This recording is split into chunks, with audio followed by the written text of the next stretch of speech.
Hi, ഞാൻ doctor പ്രിയ, Q&B health കെയറിലെ homeopathic ഫിസിഷ്യനാണ്. നമ്മുടെ ക്ലിനിക്കിലൊക്കെ ഒരുപാട് കേസുകൾ വരുമ്പോഴും നമ്മൾ USS സ്കാനോ ബ്ലഡ് ടെസ്റ്റിനൊക്കെ വിടുമ്പോൾ അതിൻ്റെ ഭാഗമായിട്ട് നമ്മൾ ലിവർ ഫംഗ്ഷൻ ടെസ്റ്റ് ചെയ്യുക അല്ലെങ്കിൽ വയറിൻ്റെ സ്കാൻ ചെയ്യുമ്പോൾ ഒരുപാട് പേരിൽ കാണുന്നൊരു കംപ്ലയിൻ്റാണ് ഫാറ്റി ലിവർ ഗ്രേഡ് 1 ഗ്രേഡ് 2 എന്നൊക്കെ. ചില വേരിയേഷൻസ് ഒക്കെ ലിവർ ഫംഗ്ഷൻ ടെസ്റ്റിലും കാണാറുണ്ട്. നമ്മൾ പേഷ്യൻറ്റിനോട് പറയാറുണ്ട്, നിങ്ങൾക്ക് ഗ്രേഡ് 1 ഫാറ്റി ലിവർ ഉണ്ട് അല്ലെങ്കിൽ ഫാറ്റി ലിവർ സ്റ്റാർട്ട് ചെയ്യുകയാണ് എന്നൊക്കെ പറയുമ്പോഴും അവർ പറയും ഇതൊക്കെ എല്ലാവർക്കും ഉള്ളതാണല്ലോ, ഇതൊരു കോമൺ കണ്ടീഷൻ അല്ലേ, ലിവർ അല്ലേ, അത് സ്വന്തം ഒരുപാട് അസുഖങ്ങളെ സുഖപ്പെടുത്തുന്ന ഒരു ഓർഗൺ അല്ലേ, അത് വലിയ കുഴപ്പമൊന്നുമില്ല എന്ന രീതിയിലാണ് എല്ലാവരും പറയാറ്. പക്ഷേ എത്രത്തോളം നമുക്ക് അറിയാം ലിവറിൻ്റെ രോഗങ്ങൾ വന്നിട്ടുണ്ടെങ്കിൽ എത്രത്തോളം കഷ്ടപ്പെടുന്ന ഒരുപാട് പേര് നമ്മുടെ ഇടയിലുണ്ട്. നമ്മൾ കണക്കുകളൊക്കെ നോക്കുകയാണെങ്കിൽ ലോക മരണസംഖ്യ എടുക്കുകയാണെങ്കിൽ 5ാമത്തെ കാരണം എന്ന് പറയുന്നത് ലിവറിന് ഉണ്ടാകുന്ന രോഗങ്ങളാണ്. അപ്പോൾ നമ്മൾ വേണ്ട അല്ലെങ്കിൽ നിസ്സാരമാക്കി കാണുന്ന പല രോഗങ്ങളാണ് പിന്നീട് ലിവറിൻ്റെ ഒരു കംപ്ലീറ്റ് ഫെയിലിയറിലോട്ട് പോകുന്നത്. നമുക്കിന്ന് ഈ വീഡിയോയിലൂടെ എന്തൊക്കെയാണ് ലിവറിന് അപകടങ്ങളിലേക്ക് ആക്കുന്ന അസുഖങ്ങളെന്നും എന്തൊക്കെയാണ് ശരീരം കാണിക്കുന്ന ലക്ഷണങ്ങളെന്നും നമുക്ക് ലിവറിനെ പ്രൊട്ടക്റ്റ് ചെയ്യാൻ എന്തൊക്കെ ഭക്ഷണം കഴിക്കണമെന്നും വിശദീകരിച്ച് നോക്കാം.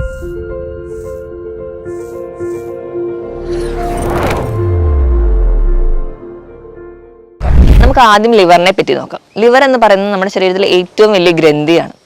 അതുകൊണ്ട് തന്നെ നമുക്കറിയാം ഒരുപാട് ഫങ്ഷൻസ് അതിനുണ്ട്. നമ്മുടെ ശരീരത്തിലുള്ള കൊളസ്ട്രോളിൻ്റെ ലെവൽ മെയിൻറ്റെയിൻ ചെയ്യുക, വൈറ്റമിൻ മെറ്റബോളൈസ് ചെയ്യുക, അതുപോലെ തന്നെ നമുക്ക് വേണ്ട പിത്തരസം, നമ്മുടെ ഭക്ഷണം ദഹിക്കാനുള്ള പിത്തരസം പ്രൊഡ്യൂസ് ചെയ്യുക, കൃത്യമായ ഒരു ദഹന പ്രക്രിയ നടത്തുക, നമ്മുടെ ശരീരത്തിൽ വേണ്ട ക്ലോട്ടിംഗ് ഫാക്ടേഴ്സോ അല്ലെങ്കിൽ മറ്റ് ഹോർമോണുകളൊക്കെ പ്രൊട്ടക്റ്റ് ചെയ്യുക, അല്ലെങ്കിൽ അതിനെ സിന്തസൈസ് ചെയ്യുക, അല്ലെങ്കിൽ അതിനുവേണ്ടി സഹായിക്കുക, ഇവയൊക്കെ ലിവറിൻ്റെ ഫംഗ്ഷനാണ്. അതുകൊണ്ട് തന്നെ ഒരുപാട് പ്രവർത്തനങ്ങൾ ചെയ്യുന്നതുകൊണ്ട് തന്നെ നമ്മുടെ ശരീരത്തിലെ ഏറ്റവും വലിയൊരു ഇമ്പോർട്ടൻ്റ് ഓർഗൺ എന്ന് നമുക്ക് ലിവറിനെ പറയാം. ശരീരത്തിൽ ഉണ്ടാകുന്ന ഓരോ ടോക്സിൻസ്, ഓരോ വിഷവസ്തുക്കളെയും അരിച്ച് പുറത്തേക്ക് കളയുന്നതും ഈ ലിവറാണ്. ഒരു അരിപ്പ പോലെയാണ് ഇത് ഫംഗ്ഷൻ ചെയ്യുന്നതും. അങ്ങനെ പല രീതിയിൽ നമ്മളെ പ്രൊട്ടക്റ്റ് ചെയ്യുന്ന ഒരു ഓർഗനാണ് ലിവർ. അപ്പോൾ ലിവറിന് എന്തെങ്കിലും അസുഖങ്ങൾ വന്നിട്ടുണ്ടെങ്കിൽ പല ലക്ഷണങ്ങളായിട്ട് കാണിക്കും. ആദ്യം എന്തുകൊണ്ടൊക്കെയാണ് ലിവറിന് രോഗങ്ങൾ വരുന്നതെന്ന് നോക്കാം. ഇപ്പം നമ്മൾ നോക്കുകയാണെങ്കിൽ ഒരു കാലഘട്ടം വരെ മദ്യപാനികൾക്ക് വരുന്ന ഒരു രോഗമായിട്ടാണ് ലിവറിനെ സംബന്ധിച്ച ഡിസീസസ് എല്ലാം കണക്കാക്കപ്പെട്ടിരിക്കുന്നത്. പക്ഷെ ഇന്ന് നോക്കുകയാണെങ്കിൽ ഒരുപാട് കുട്ടികളിൽ പോലും ഇന്ന് ലിവർ കംപ്ലയിൻറ്റ്സ് കാണുന്നുണ്ട്. ചെറിയ പ്രായത്തിൽ തൊട്ട് ഫാറ്റി ലിവർ ഉള്ളവരാണ് മിക്ക ആൾക്കാരും. നമ്മുടെ ഒരു വീട്ടിൽ എടുക്കുകയാണെങ്കിൽ തന്നെ പലർക്കും പല ഗ്രേഡിൽ ഫാറ്റി ലിവർ നിൽക്കുന്നത് കാണാം. ചിലപ്പോൾ നമ്മൾ 1-2 മാസം കഴിയുമ്പോൾ ഗ്രേഡ് 1 എന്ന് പറയുന്നത് ഗ്രേഡ് 2 ആയിട്ട് മാറുന്നത് കാണാം. അപ്പോൾ എന്തൊക്കെയോ നമ്മുടെ ലൈഫ് സ്റ്റൈലിനുമായിട്ട് ഇതിന് ബന്ധമുണ്ട് നമുക്ക് മനസ്സിലാക്കാം. ഒന്നാമത്തേത് പറഞ്ഞാൽ മദ്യപാനമാണ് ഒരു കോസ്. ഒരു പ്രധാനപ്പെട്ട ഒരു കാരണം മദ്യപാനമാണ്. അപ്പോൾ നമുക്ക് ഈ മദ്യപാനം ഉള്ളവരിൽ നമുക്ക് പ്രധാനമായി കാണുന്ന ഒരു ഫെയിലിയർ എന്ന് പറയുന്നത് ലിവർ ഫെയിലിയർ തന്നെയാണ്. ഇത് കൂടാതെ നമ്മുടെ ഭക്ഷണ രീതി എടുക്കുകയാണെങ്കിൽ മധുരം അടങ്ങിയിട്ടുള്ള ഭക്ഷണങ്ങൾ, ഹൈ ഫ്രക്ടോസ് കോൺ സിറപ്പ് അടങ്ങിയിട്ടുള്ള അധികമായിട്ടുള്ള ബേക്കറി പ്രോഡക്ട്സ്, പേസ്ട്രികൾ, കേക്കുകൾ ഇവയൊരു ദോഷഫലം ചെയ്യും. ഇതല്ലാതെ തന്നെ നമുക്ക് ഒരുപാട് കരിച്ചതും പൊരിച്ചതുമായിട്ടുള്ള ഭക്ഷണങ്ങൾ, ഫാസ്റ്റ് ഫുഡ് ഇവയൊക്കെ നമ്മുടെ ലിവറിന് ദോഷത്തിലേക്ക് എത്തുന്ന ഒന്നാണ്. അപ്പോൾ ഇവയൊക്കെയാണ് നമുക്ക് പ്രധാനമായ കോസുകൾ. ഇനി എന്തൊക്കെയാണ് പ്രധാനമായി കാണുന്ന ലിവർ ഡിസീസസ് നോക്കാം. ഒന്നാമതായി കാണുന്ന ലിവർ ഡിസീസ് എന്ന് പറയുന്നത് മദ്യപിക്കുന്നവരിൽ കാണുന്ന ഒരു ഗ്രൂപ്പ് ഓഫ് ലിവർ ഡിസീസാണ്. രണ്ടാമതായിട്ട് പറയുകയാണെങ്കിൽ വൈറൽ ഇൻഫെക്ഷൻസ് ആണ്. അതായത് ഹെപ്പറ്റൈറ്റിസ് ബി, ഹെപ്പറ്റൈറ്റിസ് സി പോലെയുള്ള വൈറൽ ഇൻഫെക്ഷൻസ് പോലും. അടുത്ത ഒന്ന് എന്ന് പറയുന്നത് ഈ കണ്ടാമിനേറ്റഡ്, അതായത് നമുക്ക് ഈ ഇടയിലൊക്കെ നമ്മൾ കോമൺ ആയി കേൾക്കുന്ന ഒന്നാണ് മഞ്ഞപ്പിത്തം.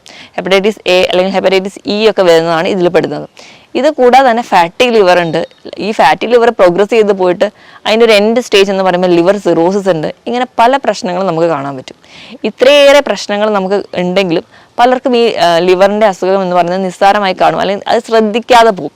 നമ്മുടെ ശരീരം തന്നെ പല ലക്ഷണങ്ങൾ അത് കാണിക്കുന്നുണ്ടാവും. നമ്മുടെ ശരീരം തന്നെ ഒരുപാട് ലിവർ തന്നെ ഫൈറ്റ് ചെയ്യുന്നുണ്ടാവും ആ ഒരു അസുഖങ്ങളെ മാറ്റാൻ വേണ്ടി. പക്ഷെ നമ്മൾ വേണ്ട രീതിയിൽ ഒരു ശ്രദ്ധ കൊടുക്കാതെ പോകുന്നതുകൊണ്ട് ശരീരം ഓരോരോ ലക്ഷണങ്ങളായിട്ട് നമ്മുടെ മുമ്പിലോട്ട് കൊണ്ടുവരും. ആ ലക്ഷണങ്ങൾ ഏതൊക്കെയാണെന്ന് നോക്കാം. ഒന്നാമതായി പറയുകയാണെങ്കിൽ കഠിനമായ ക്ഷീണമാണ്. കഠിനമായ ക്ഷീണം ഇപ്പോൾ ലിവറിന് മാത്രമല്ല പല രോഗങ്ങൾ കൊണ്ടുണ്ടാവും. അപ്പോൾ നമുക്ക് കൃത്യമായിട്ടൊന്നും തിരിച്ചറിയാൻ പറ്റില്ല. അതിനൊന്നാമത്തെ കാരണം എന്ന് പറയുന്നത് ഈ മെറ്റബോളിസം. നമ്മുടെ ലിവറിലാണ് എല്ലാ മെറ്റബോളിസം നടക്കുന്നത്. ഈ ഒരു മെറ്റബോളിസം മൊത്തത്തിൽ തകരാറിലാവുന്നതിൻ്റെ ഭാഗമായിട്ട് കഠിനമായ ക്ഷീണം തോന്നാറുണ്ട്. രണ്ടാമതായി കാണുന്ന ഒരു പ്രധാനപ്പെട്ട ലക്ഷണം എന്ന് പറയുന്നത് നമ്മൾ പെട്ടെന്ന് അങ്ങ് ക്ഷീണിക്കുക. ക്ഷീണിക്കുന്നതിൻ്റെ ഭാഗമായിട്ട് നമുക്ക് വയറ് നല്ലപോലെ ചാടും, പക്ഷേ ശരീരം അങ്ങ് ക്ഷീണിക്കും. ഒരു മാസം കൊണ്ട് ഒരു 10 കിലോ വരെ കുറയുന്നത് കാണാം. ഇതിൻ്റെ ഒരു പ്രധാന കാരണം എന്ന് പറഞ്ഞാൽ നമ്മുടെ ശരീരത്തിലെ പ്രോട്ടീൻ മെറ്റബോളിസം നടക്കുന്നതും ലിവറിലാണ്. അപ്പോൾ ഇങ്ങനെ പ്രോട്ടീൻ മെറ്റബോളിസം ഒക്കെ തകരാറിലാവുന്നതിൻ്റെ ഭാഗമായിട്ട് നമ്മുടെ ശരീരത്തിൽ നിന്ന് അല്ലെങ്കിൽ നമ്മുടെ മസിലുകളിലുള്ള പ്രോട്ടീൻ ശരീരം വലിച്ചെടുക്കാൻ തുടങ്ങും, അത് ഉപയോഗിക്കാൻ തുടങ്ങും. അതിൻ്റെ ഭാഗമായിട്ടാണ് കൈകാലുകൾ പെട്ടെന്ന് ശോഷിക്കുകയും വയറ് ചാടുകയും ചെയ്യും. ഇങ്ങനെ വയറ് ചാടാൻ വേറൊരു കാരണം കൂടിയുണ്ട്. നമ്മുടെ രക്തത്തിൽ ഫ്ലൂയിഡ് പ്രോട്ടീൻ എന്ന് അറിയപ്പെടുന്നത് ആൽബുമിനാണ്. ഈ ആൽബുമിൻ്റെ സിന്തസിസ് നടക്കുന്നതും ലിവറിലാണ്. ഈ ഒരു സിന്തസിസ് കറക്റ്റായിട്ട് നടക്കാത്തതിൻ്റെ ഭാഗമായിട്ട് ബ്ലഡിലുള്ള ആ ഒരു ഫ്ലൂയിഡ് പ്രോട്ടീൻ കുറയും. അതിൻ്റെ ഭാഗമായിട്ട് ആ ഒരു ആൽബുമിൻ എന്ന് പറയുന്നത് നമ്മുടെ വയറിലോ അല്ലെങ്കിൽ അത് വേറെ എവിടെയെങ്കിലും അക്യുമുലേറ്റ് ചെയ്യാനും തുടങ്ങും, ശരീരത്തിലെ ബാക്കി പ്രോട്ടീനുകളെ യൂസ് ചെയ്തിട്ട്. അതുകൊണ്ട് വയറ് മാത്രം ചാടി നിൽക്കുന്നത് കാണാം. ഇത് തന്നെ നമുക്ക് ഫാറ്റി ലിവർക്ക് ഉണ്ടോ എന്നറിയാൻ, അല്ലെങ്കിൽ നമ്മൾ ഡൗട്ട് ചെയ്യുന്ന ഒരു പേഷ്യൻറ്റ് വരുമ്പോൾ തന്നെ ഈ വയറ് ചാടി നിൽക്കുമ്പോൾ നമ്മൾ സ്കാനിങ്ങിന് എന്തായാലും വിടാനുള്ള ഒരു കാരണം എന്ന് പറയുന്നത് ലിവർ കംപ്ലയിൻസിനൊക്കെ ഈ അമിതമായിട്ട് വയറ് ചാടുന്നത് കാണും. ഈ വയറ് ചാടുന്നവർ ഒരുപാട് പേര് പറയുന്നതാണ്, എനിക്ക് ഗ്യാസിൻ്റെ പ്രശ്നമുണ്ട്. ഗ്യാസിൻ്റെ പ്രശ്നം എനിക്ക് ഇപ്പോഴല്ല, നേരത്തെ തൊട്ടേ തുടങ്ങിയിട്ടുണ്ട്. പക്ഷേ ഞാനത് വലിയ കാര്യമാക്കാറില്ല. അല്ലെങ്കിൽ അപ്പം എന്തെങ്കിലും ഒരു മെഡിസിൻസ് കഴിക്കും, അല്ലെങ്കിൽ അപ്പം എന്തെങ്കിലും ഒറ്റമൂലി നോക്കും. ഇത് നേരത്തെ തുടങ്ങിയ ഒരു കംപ്ലയിൻ്റ് ആണെന്ന് നമ്മൾ ആരും വലിയ ഇമ്പോർട്ടൻസ് കൊടുക്കില്ല. ഇത് ഒരു വലിയൊരു ലക്ഷണമാണ് ലിവർ കംപ്ലയിൻസിന്. കണ്ടിന്യൂസ് ആയിട്ട് അല്ലെങ്കിൽ എപ്പോഴും പുളിച്ച തകട്ടൽ, അല്ലെങ്കിൽ ഭക്ഷണം ദഹിക്കുന്നില്ല, ഭക്ഷണം കഴിച്ച ഉടനെ ഗ്യാസിൻ്റെ ബുദ്ധിമുട്ട്, വയറ് വീർത്തിരിക്കുക, ബ്ലോട്ടിങ് സെൻസേഷൻസ് ഒക്കെ വയറിൽ തോന്നുക, ഇങ്ങനെയുള്ള പ്രശ്നങ്ങളൊക്കെ ഉണ്ടാവാറുണ്ട്. ഇങ്ങനെയുള്ള പ്രശ്നങ്ങളൊക്കെ ഉണ്ടാവുന്നതിൻ്റെ ഭാഗം എന്ന് വെച്ചിട്ടുണ്ടെങ്കിൽ ഒന്ന് ഈ ദഹന പ്രക്രിയ കൃത്യമായിട്ട് നടക്കുന്നില്ല. അതോടൊപ്പം തന്നെ നമ്മുടെ കരളിലേക്കുള്ള ഈ ഒരു എപ്പോഴും ഈ വയറിൽ പുളിച്ച തകട്ടൽ ഇങ്ങനെയൊക്കെ നിൽക്കുന്നതുകൊണ്ട് വയറിലേക്ക് കറക്റ്റായിട്ട് ഒരു ബ്ലഡ് സപ്ലൈ, അല്ലെങ്കിൽ ലിവറിലേക്ക് കറക്റ്റായിട്ട് ഒരു ബ്ലഡ് സപ്ലൈ കിട്ടുന്നില്ല. ലിവറിലേക്ക് കറക്റ്റായിട്ട് ഒരു ബ്ലഡ് സപ്ലൈ ഇല്ലാത്തത് കൊണ്ട് തന്നെ ഈ ലിവറിന് അടുത്തുള്ള ബ്ലഡ് വെസൽസ് ഒക്കെ വീർത്ത് വരാൻ തുടങ്ങും. ഇതിനെ നമ്മൾ വേരിസസ് അല്ലെങ്കിൽ പോർട്ടൽ ഹൈപ്പർ ടെൻഷനിലോട്ടൊക്കെ എത്തിക്കുന്ന കാരണങ്ങളാണ്. ഇങ്ങനെ കറക്റ്റായിട്ട് ഒരു ബ്ലഡ് സപ്ലൈ ഇല്ലാത്തതുകൊണ്ട് പുതിയ പുതിയ ചെറിയ രക്തക്കൊഴലുകളൊക്കെ ലിവറിൽ ഫോം ചെയ്യാൻ തുടങ്ങും. ഈ ചെറിയ രക്തക്കൊഴലുകൾ വളരെ കട്ടി കുറഞ്ഞതായത് പെട്ടെന്ന് പൊട്ടിപ്പോകാൻ തുടങ്ങും. അവ ചെറിയ ചെറിയ ബ്ലീഡിങ്ങിലോട്ട് നമ്മൾ എത്തിക്കും. ഇതൊക്കെ ഒരു ലേറ്റർ സ്റ്റേജിലോട്ട് കൊണ്ടുപോകുന്ന ഒരു അവസ്ഥയിൽ എത്തുമ്പോഴാണ് നമ്മളിത് തിരിച്ചറിയാറ്. ഇതിന് മുൻപ് നമുക്ക് തുടങ്ങുമ്പോൾ ഗ്യാസിൻ്റെ ബുദ്ധിമുട്ടായിട്ടോ നെഞ്ചരിച്ചിലായിട്ടോ പുളിച്ച തേട്ടലായിട്ടോ ഒക്കെ പ്രസന്റ് ചെയ്യും. നമ്മൾ വേണ്ട രീതിയിൽ ശ്രദ്ധിക്കാത്തതുകൊണ്ട് അറിയാതെ പോകുന്നതാണ്. അതോടൊപ്പം തന്നെ ഓക്കാനും ഛർദിലൊക്കെ കാണാം. കാരണം ലിവറാണ് നമ്മുടെ ശരീരത്തിലെ എല്ലാ ടോക്സിനെയും പുറത്ത് കളയുന്നത്. നമ്മുടെ ശരീരത്തിൽ ഈ ലിവറിൻ്റെ ഫങ്ഷൻസ് ഒക്കെ തെറ്റിക്കിടക്കുന്നതുകൊണ്ട് ടോക്സിൻസ് ഒന്നും പുറത്തേക്ക് പോരുന്നില്ല. അതിൻ്റെ ഭാഗമായിട്ട് നമുക്കത് എങ്ങനെയെങ്കിലും ഒന്ന് പുറത്ത് കളയണമല്ലോ എന്ന് ഓർത്തിട്ട് ശരീരം തന്നെ ഓക്കാനിച്ചും ഛർദിച്ചും ഒക്കെ കാണിക്കുന്നതാവും. അതിൻ്റെ ഭാഗമായിട്ട് തന്നെയാണ് നമുക്ക് ശരീരത്തിൽ ചൊറിച്ചിൽ അനുഭവപ്പെടുക. ഈ ഒരു ടോക്സിൻസ് ഒക്കെ നമ്മുടെ ശരീരത്തിൽ കെട്ടിക്കിടക്കുന്നത് കൊണ്ട് തന്നെ പല ഭാഗങ്ങളും നമുക്ക് ചൊറിച്ചിൽ പറയാറുണ്ട്. അവരുടെ സ്കിൻ തന്നെ ഡ്രൈ ആവും, അവരെപ്പോഴും അത് ചൊറിഞ്ഞുകൊണ്ടിരിക്കുന്നതൊക്കെ കാണാറുണ്ട്. ഈ ഒരു സിംറ്റംസ് ഒക്കെ ലിവർ നമ്മൾ കാണിച്ചു തരുന്നതാണ്. ഇതിനോടൊപ്പം തന്നെ നമുക്കറിയാം ലിവറാണ് നമ്മുടെ ബിലിറൂബിൻ എന്ന് പറയുന്ന കമ്പോണൻറ്റ്. ബിലിറൂബിൻ എന്ന് പറയുമ്പോൾ നമ്മുടെ RBCയിൽ രക്തത്തിൽ നിന്ന് വരുന്ന ഒരു എൻ പ്രൊഡക്റ്റ് ആയിട്ടാണ് വരുന്നത്. ഇത് പുറത്തേക്ക് പുറന്തള്ളുന്നതും ലിവറാണ്. ഇത് കറക്റ്റായിട്ട് പുറന്തള്ളാൻ പറ്റാത്തത് കൊണ്ടാണ് നമുക്ക് മഞ്ഞപ്പിത്തത്തിൻ്റെ ലക്ഷണം പോലെ കണ്ണിൽ മഞ്ഞ നിറം വരിക, കയ്യിൽ, വായിൽ, അങ്ങനെ പല ഭാഗങ്ങളിൽ, നഖത്തിൽ ഇവയൊക്കെ മഞ്ഞ നിറം വരുമ്പോൾ ഇതൊക്കെ ഒരു ലിവറിനെ അപകടത്തിലാക്കുന്ന ലക്ഷണങ്ങളാണ്. ഈ ലിവറിന് പ്രോപ്പറായിട്ട് ഫങ്ഷൻ ചെയ്യാൻ പറ്റാത്തതുകൊണ്ട് ബിലിറൂബിൻ പുറന്തള്ളാതെ വരുന്നു. അതോടൊപ്പം തന്നെ നമ്മുടെ മൂത്രം എടുക്കുകയാണെങ്കിൽ നല്ല കടും മഞ്ഞ നിറം ഉണ്ടാവും. പക്ഷേ മലത്തിന് പെയിൽ കളറായിട്ട്, ആ ഒരു ബ്രൗണിഷ് കളറിൽ പെയിലായിട്ട് പ്രസൻറ്റ് ചെയ്യുന്നതും കാണാം. ഇവയും നമ്മുടെ ലിവറിൻ്റെ ഫങ്ഷൻസിന് പ്രശ്നം വരുമ്പോൾ കാണിക്കുന്നതാണ്. ഇതോടൊപ്പം തന്നെ ഒരു മെൻ്റൽ കൺഫ്യൂഷൻസ്, അതായത് പറയുന്നത് ഒരു ക്ലിയർ ആയിട്ട് പറയാതിരിക്കുക, ഒരു കണ്ടിന്യൂറ്റി കിട്ടാതിരിക്കുക, അല്ലെങ്കിൽ ക്ലിയർ ആയിട്ട് പ്രൊനൗൺസ് ചെയ്യാൻ പറ്റുന്നില്ല, ഒരു കൺഫ്യൂഷൻ സ്റ്റേജ്, അത് നമുക്ക് ലിവർ ഡിസീസിൻ്റെ ഒരു എൻഡ് സ്റ്റേജിൽ നിങ്ങൾക്ക് കാണാൻ പറ്റും. അതോടൊപ്പം തന്നെ ഉറക്കമില്ലായ്മ നിങ്ങൾക്ക് കാണാം. ഉറക്കമില്ലായ്മ കാണുന്നതെന്ന് വെച്ചിട്ടുണ്ടെങ്കിൽ രാത്രി ഉറക്കമില്ല, പക്ഷെ പകൽ നല്ല ഉറക്കം അവർക്കുണ്ടാവും. ഈ ഒരു സ്റ്റേജിലാണ് പ്രസൻറ്റ് ചെയ്തിരിക്കുക. ഇപ്പം മദ്യപിച്ച് വരുന്ന ഒരാളാണെങ്കിൽ അവർക്ക് രാത്രി വന്ന് കിടന്നു കഴിഞ്ഞാൽ ആ ഒരു ടൈമിൽ അവർക്ക് ഉറക്കം കിട്ടില്ല. ഒരു വെളുപ്പിന് ആ ഒരു ടൈം ആകുമ്പോഴത്തേക്കും അവർക്ക് നല്ല ഉറക്കം കിട്ടും. ആ ഒരു ഉറക്കം അവർ ഉച്ചവരെ കിടന്നുറങ്ങും. ഇനി ഉച്ചവരെ കിടന്നുറങ്ങും, അവരുടെ ഭക്ഷണത്തിൻ്റെ ആ ഒരു പാറ്റേൺ തെറ്റിപ്പോകുന്നു, അവരുടെ ശരീരത്തിൽ വേണ്ട ന്യൂട്രീഷൻസ് ഒന്നും എത്തുന്നില്ല, ലിവർ വീണ്ടും അപകടത്തിലാവുന്നു. അവർക്ക് ഈ ഒരു പകൽ ഉറങ്ങുന്നതുകൊണ്ട് രാത്രി വീണ്ടും ഉറക്കം കിട്ടുന്നില്ല. ഈ ഒരു സൈക്കിൾ ഇങ്ങനെ കറങ്ങിക്കൊണ്ടേയിരിക്കും. ഇങ്ങനെ ഒരു ഉറക്കമില്ലായ്മയായിരിക്കും അവർക്ക് പ്രസൻറ്റ് ചെയ്യുക. ഇതോടൊപ്പം തന്നെ കഠിനമായ ക്ഷീണം, ശരീരം മെലിയ, ഈ തുടങ്ങിയ ലക്ഷണങ്ങളൊക്കെ കാണുകയാണെങ്കിൽ ഇതൊക്കെ ലിവറിന് കംപ്ലയിൻറ്റ് ഉണ്ടാകുന്നതിലാണ് കൂടുതലായിട്ടും പ്രസൻറ്റ് ചെയ്യുക. ഈ പറഞ്ഞ ലക്ഷണത്തിനോടൊപ്പം തന്നെ നിങ്ങളുടെ ശരീരത്തിൽ പെട്ടെന്ന് ഒരു ബ്രൂയിസ് ഫോം ചെയ്യും. ബ്രൂയിസ് എന്ന് പറഞ്ഞാൽ ചതവ്. ഇപ്പം നമ്മൾ ആരെങ്കിലും കയ്യിലൊന്ന് ജസ്റ്റ് എവിടെയെങ്കിലും ഒന്ന് ഇടിക്കുക, ചെറുതായിട്ടൊന്ന് ഇടിക്കുക തന്നെ ആ ഒരു ഏരിയ നീലിച്ച് വരിക, അല്ലെങ്കിൽ നമ്മൾ പെട്ടെന്ന് ആരെങ്കിലും കയ്യിലൊന്ന് മുറുക്കി പിടിച്ച് ആ ഒരു ഏരിയ നീലിച്ച് വരിക, ഇങ്ങനെയുള്ള കണ്ടീഷൻസ് കാണുകയാണെങ്കിലും അതും നിങ്ങൾക്ക് ലിവറിനുമായിട്ട് ഡിസീസുമായിട്ട് റിലേറ്റഡ് ആണ്. അതിന് കാരണം എന്ന് വെച്ചിട്ടുണ്ടെങ്കിൽ ഇവിടെ എന്ന് പറയുമ്പോൾ ക്ലോട്ടിംഗ് ഫാക്ടേഴ്സ്, ഇതൊക്കെ നമ്മുടെ രക്തത്തിൽ കട്ട പിടിക്കാൻ സഹായിക്കുന്ന ക്ലോട്ടിംഗ് ഫാക്ടേഴ്സ് ഉണ്ടാക്കുന്ന ലിവറിലാണ്. ഇവയുടെ ഫംഗ്ഷനിങ് പ്രോപ്പർ ആവാത്തതുകൊണ്ടോ അല്ലെങ്കിൽ ഇവരുടെ ഉൽപ്പാദനം കൃത്യമല്ലാത്തത് കൊണ്ടുമാണ് ഇങ്ങനെ ഒരു കംപ്ലയിൻറ്റ് ഉണ്ടാകുന്നത്. ഇതുകൂടാതെ തന്നെ രോഗപ്രതിരോധ ശേഷി കുറയുന്നതായിട്ട് കാണാം. പ്രധാനമായിട്ടും ബാക്ടീരിയൽ ഇൻഫെക്ഷൻസ് പെട്ടെന്ന് വരുന്നത് പോലെ നമുക്ക് കാണാം. ഇതോടൊപ്പം തന്നെ നല്ലപോലെ കാലിൽ നീര്, അല്ലെങ്കിൽ നമ്മുടെ ശരീരത്തിന് തൂങ്ങിക്കിടക്കുന്ന എല്ലാ ഭാഗത്തും നീര് വരും. അടിവയറ്, കൈയിൻ്റെ മുട്ട്, താടി, കാല്, ഇവയൊക്കെ നീര് വരുന്നതായിട്ട് കാണാം. ഇങ്ങനെ ഇതൊരു ഫ്ലൂയിഡ് റിട്ടൻഷൻ, അതായത് സോഡിയം പൊട്ടാസ്യം ഒരു ഇംബാലൻസ് വരുന്നത് കൊണ്ട് നീര് വരുന്നതാണ്. ഇപ്പം ഈ ഒരു നീരിൻ്റെ പ്രത്യേകത എന്ന് വെച്ചാൽ നമ്മൾ റെസ്റ്റ് എടുത്താൽ അതങ്ങ് മാറും, നമ്മൾ നിൽക്കുമ്പോൾ അത് ഡിപ്പെൻഡൻറ്റ് പാർട്ടിൽ ഫുള്ള് നീര് വരുന്നതായിട്ട് കാണാം. ഇതൊക്കെയാണ് പ്രധാനമായിട്ടും ലിവർ അപകടത്തിലാകുമ്പോൾ ശരീരം കാണിക്കുന്ന ലക്ഷണങ്ങൾ. ഈ ലക്ഷണത്തിനോടൊപ്പം തന്നെ നമുക്ക് കാണാവുന്ന ഒന്നാണ്. നല്ല ഫെയർ ആയിട്ട് അല്ലെങ്കിൽ നല്ല നിറം ഉണ്ടായിരുന്ന ഒരാൾ പെട്ടെന്ന് ഡിമ്മായി പോകും, അവരുടെ കളർ കുറഞ്ഞു പോകുന്നതായിട്ട് കാണാം. അതുമാറി ഹോർമോണൽ പ്രൊഡക്ഷനോ വൈറ്റമിൻ മിനറൽ ഇംബാലൻസ് മൂലം ഒക്കെ ഇത് കാണുന്നത്. അപ്പം നമുക്ക് ഒരാൾ തന്നെ നമ്മുടെ ക്ലിനിക്കിൽ വരുമ്പോൾ തന്നെ അവർ ചിലപ്പോൾ പറയുന്ന ഒരു സിംറ്റം ഇതായിരിക്കാം. അല്ലെങ്കിൽ നമ്മുടെ ചുറ്റുപാടിൽ നമുക്കറിയാം, കുറച്ച് നാൾ മുമ്പ് നല്ല ഫെയർ ആയി വെളുത്തിരുന്ന ഒരാൾ പെട്ടെന്ന് അവരുടെ നിറമൊക്കെ മങ്ങിപ്പോകുന്നതാണ്. ഇതൊക്കെ തുടക്കത്തിലെ കരൾ രോഗങ്ങൾ കാണിക്കുന്ന ഓരോരോ ലക്ഷണങ്ങളാണ്. അപ്പോൾ ഈ ലക്ഷണങ്ങളൊക്കെ നമ്മൾ വേണ്ട രീതിയിൽ ശ്രദ്ധിക്കാതെ പോകുമ്പോൾ അത് ഡെവലപ്പ് ചെയ്തിട്ടാണ് ഒരു കംപ്ലീറ്റ് ലിവർ ഫെയിലിയറിലോട്ട് പോകുന്നത്. ഇപ്പം ഏറ്റവും വലിയ പ്രശ്നം ഞാൻ തുടക്കത്തിലേ പറഞ്ഞു, മദ്യപിക്കുന്നവരിലാണ് കൂടുതലായിട്ട് കാണുന്നത്. ഇതിന് ഏറ്റവും പ്രധാന കാരണം എന്ന് പറഞ്ഞാൽ മദ്യം എന്ന് പറയുമ്പോൾ ഈഥൈൽ ആൽക്കഹോളാണ്. ഇതൊരു വിഘടിക്കുന്നതിൻ്റെ ഭാഗമായിട്ട് ആൽഡിഹൈഡ് ഉണ്ടാവുകയും അത് നമുക്ക് ലിവറിൽ നിന്ന് പുറന്തള്ളുകയാണ് ചെയ്യാറ്.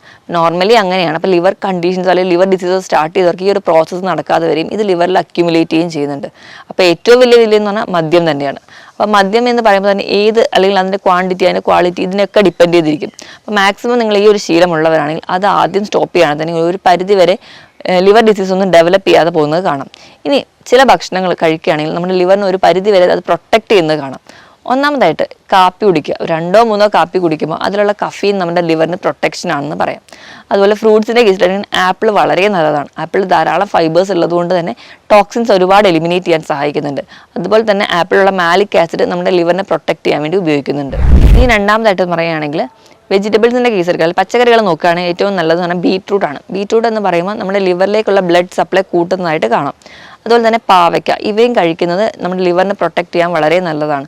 ഒലിവ് ഓയിൽ സ്ഥിരമായി കഴിക്കാം, നമുക്ക് സാലഡിൻ്റെ കൂടെയോ അല്ലാതെയൊക്കെ കഴിക്കാം. അതിലുള്ള omega-3 ഫാറ്റി ആസിഡ്സ് നമ്മുടെ ലിവറിനെ പ്രൊട്ടക്റ്റ് ചെയ്യുന്നു. അതുപോലെ ഫ്രൂട്ട്സിൽ അവോക്കാഡോ അല്ലെങ്കിൽ ബട്ടർ ഫ്രൂട്ട് എന്ന് പറയുന്നതിൽ ധാരാളം നല്ല കൊഴുപ്പ് അടങ്ങിയിട്ടുണ്ട്. ഇവയും ലിവറിൻ്റെ പ്രൊട്ടക്ഷന് വേണ്ടി നമ്മളെ സഹായിക്കുന്നതാണ്. അതുപോലെ നമ്മൾ സ്ഥിരമായിട്ട് ഭക്ഷണത്തോടെ തൈര് ഉൾപ്പെടുത്താൻ വേണ്ടി ശ്രദ്ധിക്കുക.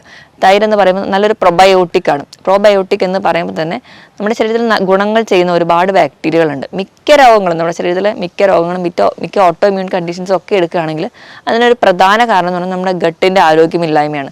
അപ്പോൾ നമ്മുടെ ഗട്ടിൻ്റെ ആരോഗ്യം നിലനിർത്താൻ ഏറ്റവും നല്ലതെന്ന് പറയുന്നത് തൈരാണ്. പുളിയില്ലാത്ത തൈര് സ്ഥിരം ഭക്ഷണത്തിനോട് കൂടി കഴിക്കുകയാണെങ്കിൽ അത് അത്രയും നല്ലതാണ്. അപ്പോൾ നമുക്ക് നല്ലൊരു പ്രോബയോട്ടിക് ആയതുകൊണ്ട് തന്നെ നമ്മുടെ ഗട്ടിൻ്റെ ആരോഗ്യം നിലനിർത്താം. നമുക്ക് അസിഡിറ്റി അല്ലെങ്കിൽ നെഞ്ചരിച്ചിട്ട് പോലെയുള്ള ബുദ്ധിമുട്ടുകൾ കുറയുന്നതായിട്ട് കാണാം. അപ്പോൾ കൃത്യമായ ഒരു ദഹന പ്രക്രിയ നടക്കും. അപ്പോൾ ഇതൊരു സൈക്കിൾ പോലെ നമ്മുടെ ലിവറിനെ പ്രൊട്ടക്റ്റ് ചെയ്യുന്നത് കാണാം. ചെറുനാരങ്ങ നിങ്ങൾക്ക് സ്ഥിരമായി കഴിക്കുന്നത് നല്ലതാണ്. ധാരാളം വൈറ്റമിൻ സി ഉണ്ട്. അതുകൊണ്ട് തന്നെ ലിവറിൻ്റെ പ്രൊട്ടക്ഷൻ വളരെ നല്ലതാണ്. വൈറ്റമിൻ സി ഉള്ളതുകൊണ്ടും അല്ലെങ്കിൽ ഇങ്ങനെ പുളിയുള്ളൊരു ഫ്രൂട്ട് ആയതുകൊണ്ടും അസിഡിറ്റി ഉള്ളവരാണെങ്കിൽ കുറഞ്ഞ അളവിൽ മാത്രം ഉപയോഗിക്കാൻ വേണ്ടി ശ്രദ്ധിക്കുക. ഈ പറഞ്ഞ പച്ചക്കറികളും പഴവർഗ്ഗങ്ങളും നിങ്ങൾ സ്ഥിരമായിട്ട് ഉൾപ്പെടുത്തുക. അതോടൊപ്പം തന്നെ മഞ്ഞൾ, ഇഞ്ചി, വെളുത്തുള്ളി ഇവ സ്ഥിരമായി കഴിക്കുക. ഇതിലൊക്കെ ധാരാളം ആൻറ്റി ഓക്സിഡൻസ് ഉണ്ട്.